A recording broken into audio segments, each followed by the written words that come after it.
नमस्कार, चुनावी विश्लेषण में आपका स्वागत है। और जम्मू कश्मीर को लेकर चुनाव आयोग कभी भी तारीखों का ऐलान कर सकता है, क्योंकि हाल ही में जो बड़ी खबर थी उसमें जम्मू कश्मीर के लेकर जो पूरी तैयारी कर ली गई है और कभी भी तारीखों का ऐलान होता है तो फिर 90 सीटें अब चुनाव के लिए तैयार हैं और किस कार के यहाँ पर चुनावी आंकड़े बन सकते हैं। और चुनावी जो ओपिनियन पोल के आंकड़े हैं उसमें काफी खलबली यहाँ पर देखने को मिल रही है, क्योंकि काफी कुछ हलचल हो चुकी है जम्मू कश्मीर को लेकर। अब गृह मंत्री मिशन जम्मू कश्मीर को लेकर है, तो जम्मू कश्मीर को लेकर विधानसभा चुनाव पर किसका पलड़ा भारी नजर आ रहा है। धारा 370 खत्म हो चुकी है, इसका कितना बीजेपी को फायदा मिलेगा और यह पहला चुनाव होगा धारा 370 खत्म करने के बाद। अब जम्मू कश्मीर में काफी कुछ बदल चुका है, नए कश्मीर के नए वोटर्स, लेकिन किसकी बनेगी सरकार, नई सरकार को लेकर महत्वपूर्ण आंकड़े किसके पक्ष में जा सकते हैं, क्योंकि गुफकार गठबंधन क्या एक बार फिर से बनने जा रहा है, क्योंकि लोकसभा चुनाव को लेकर हो या फिर इससे पहले निकाय चुनाव में भी ये गठबंधन बन चुके हैं। तो इस बार क्या कुछ रणनीति प्रधानमंत्री मोदी जी की जम्मू कश्मीर को लेकर हो सकती है,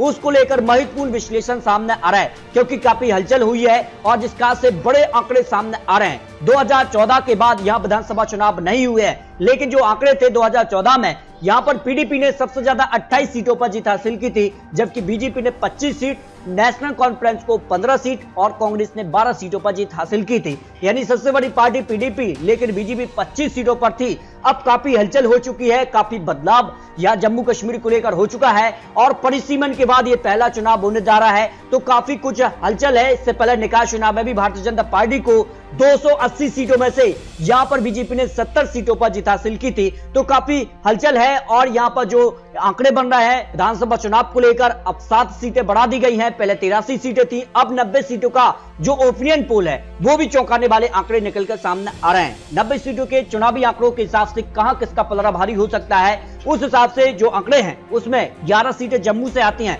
जिसमें बीजेपी को 6 सीटें मिलने की संभावना है, कांग्रेस को 0 सीट, पीडीपी को 2 सीट और यहां पर डीएपी पार्टी जो कि नई पार्टी यहां पर बना दी गई है उसको 3 सीटों पर जीत की संभावना दिखाई दे रही है। यानी नेशनल कॉन्फ्रेंस, पीडीपी और डीएपी पार्टी से कांग्रेस को कितना नुकसान हो सकता है, क्योंकि कांग्रेस भारत जोड़ो यात्रा के जरिए कितना फायदा उठा पाएगी और जम्मू कश्मीर में उनको कितना फायदा हो सकता है। डोडा की 2 सीटों पर बीजेपी को 1 सीट यहां पर पीडीपी पार्टी के पक्ष में जा सकती है और पुलवामा की 4 सीटों की बात की जाए तो बीजेपी को 3 सीटें, यहां पर पीडीपी को 1 सीट पर जीत की संभावना दिखाई दे रही है। जबकि अगर बात की जाए बड़ग्राम की, यहां पर 5 सीटों में से बीजेपी को सबसे ज्यादा 4 सीट यहां पर मिलने की संभावना है, कांग्रेस 0 सीट, पीडीपी को 1 सीट और यहां पर डीएपी पार्टी को भी यहां पर 0 सीट की संभावना दिखाई दे रही है। बांदीपुरी की 3 सीटों में बीजेपी को 2 सीट की संभावना दिखाई दे रही है, पीडीपी को 1 सीट पर जीत की संभावना हो सकती है। अनंतनाग की 6 सीटों में से बीजेपी को यहां पर भी 4 सीट, जबकि यहां पर पीडीपी को 2 सीट पर जीत की संभावना दिखाई दे रही है। कुपवाड़ा की 5 सीटों में से बीजेपी को यहां पर 0 सीट, जबकि कांग्रेस यहां पर 3 सीटों पर आ सकती है, पीडीपी को यहां पर 1 सीट और 1 सीट डीएपी पार्टी और यहां पर बीजेपी को 1 या 2 सीट पर जीत की संभावना हो सकती है। कड़ी टक्कर यहां पर देखने को मिल सकती है, जो अनुमान यहां पर दिखाई दे रहा है। कड़वा की 5 सीटों में बीजेपी को यहां पर 3 सीटें, कांग्रेस 0 सीट, पीडीपी को 1 सीट और 1 सीट डीएपी पार्टी के पक्ष में जाने की संभावना दिखाई दे रही है। गदरवाली की 2 सीटों पर बात की जाए तो 1 सीट बीजेपी और 1 सीट यहां पर पीडीपी के पक्ष में जाने की संभावना हो सकती है।